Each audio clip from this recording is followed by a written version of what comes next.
Well, good morning, E-Town.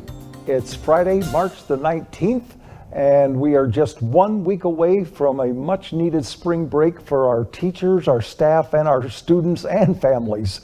But I'm Eric Witherspoon, and I'm joined today again by my friend and colleague and Assistant Superintendent, Dr. Marcus Campbell. And we're here with what is the final edition of our regular E-Town Live that we've been doing for the past year since this pandemic and e-learning started. And I'll speak to that a little bit at the end about how we're wrapping up our E-Town Lives as we make a transition to more in the building and more in-person experiences.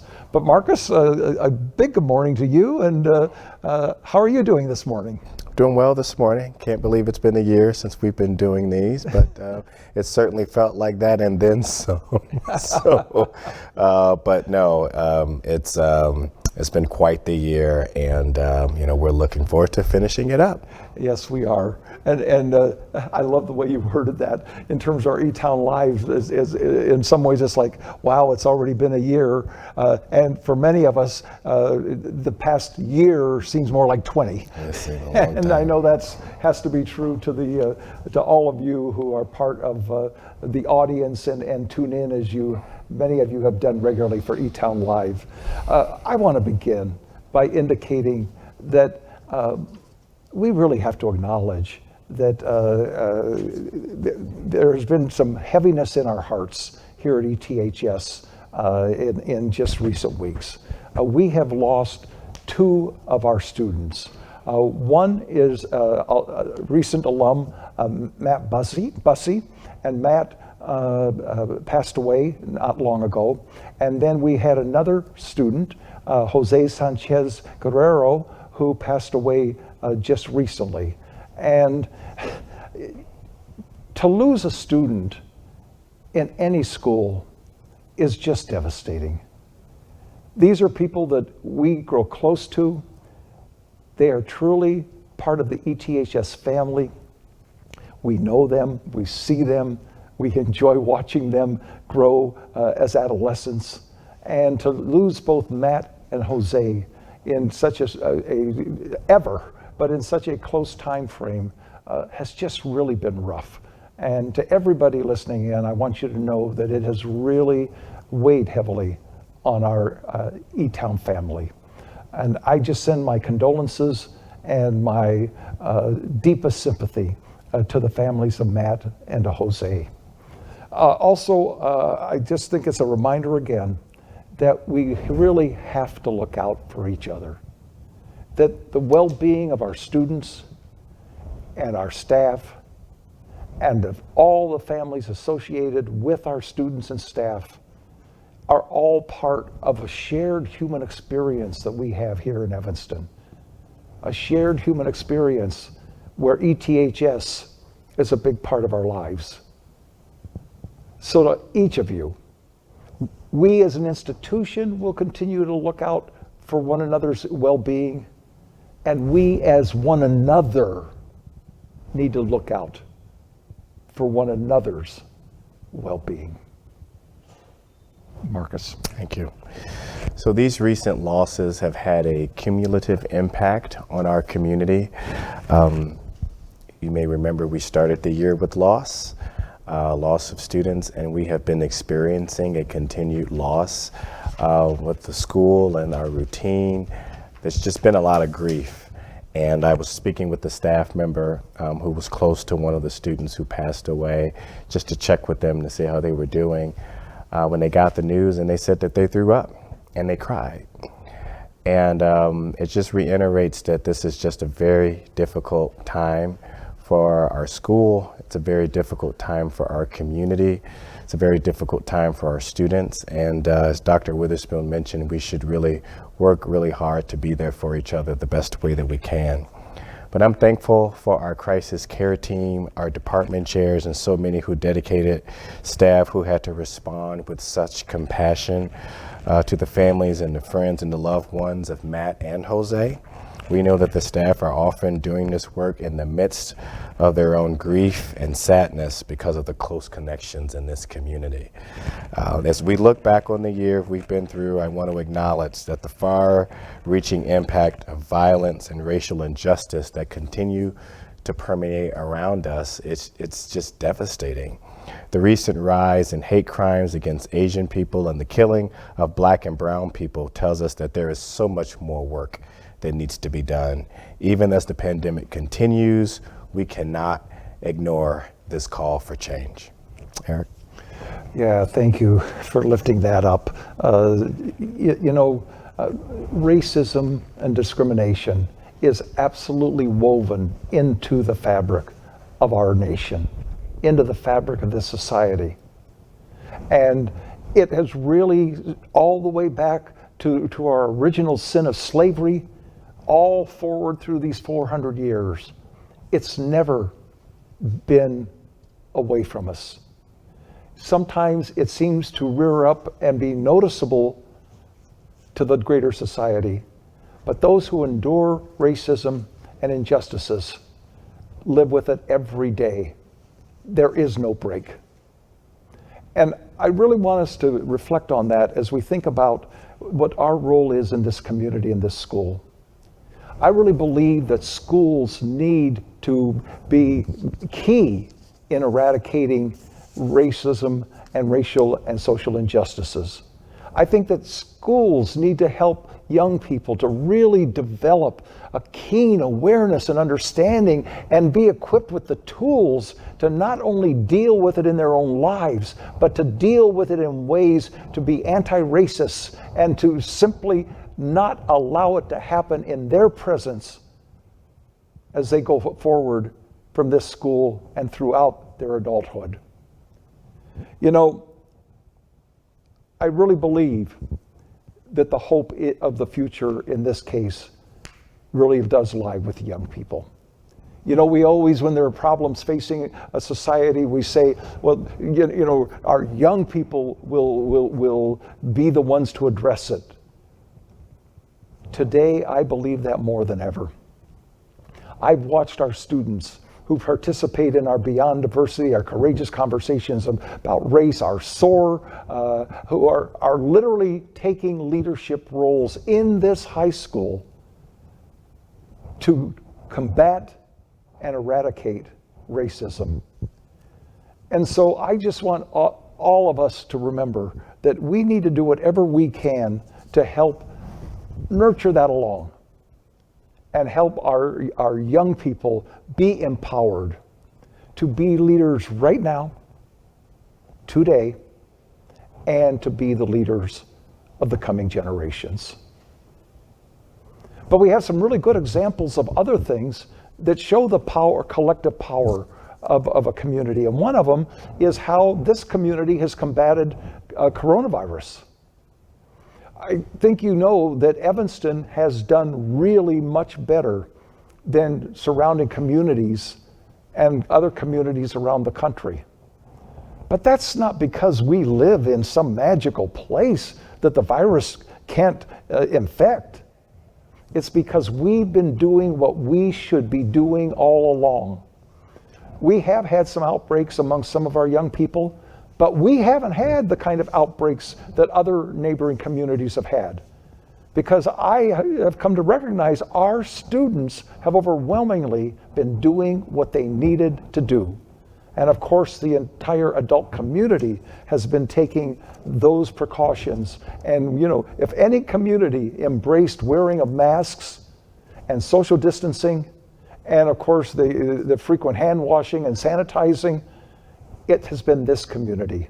And all you have to do is look over the whole past year and recognize that we have accomplished something here that very few other communities have accomplished. It's when we do it together.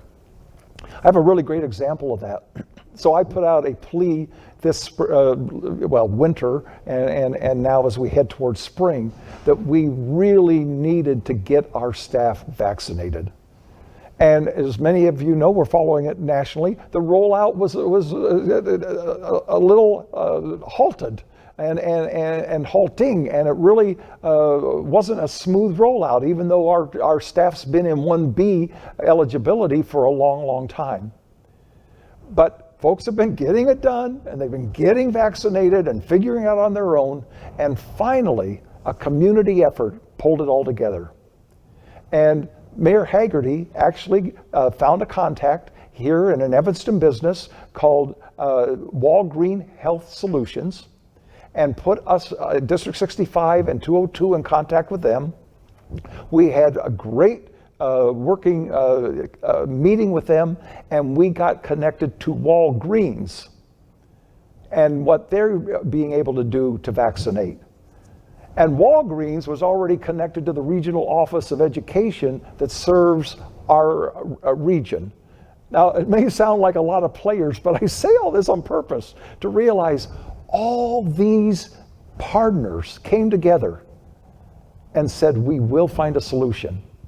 And sure enough, all of our employees who are still wanting and in need of a vaccination will have an opportunity this coming Sunday, I mean, literally in a couple days, to get vaccinated, and there will be enough slots reserved for each and every one of them. And that goes for District 65 as well as District 202.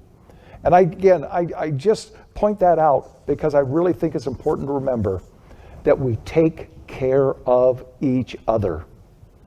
And whether it's something as vicious as combating racism, whether it's something as vicious as combating a deadly virus, when we stick together and cooperate and try to help one another, we can accomplish anything. Marcus. Thank you.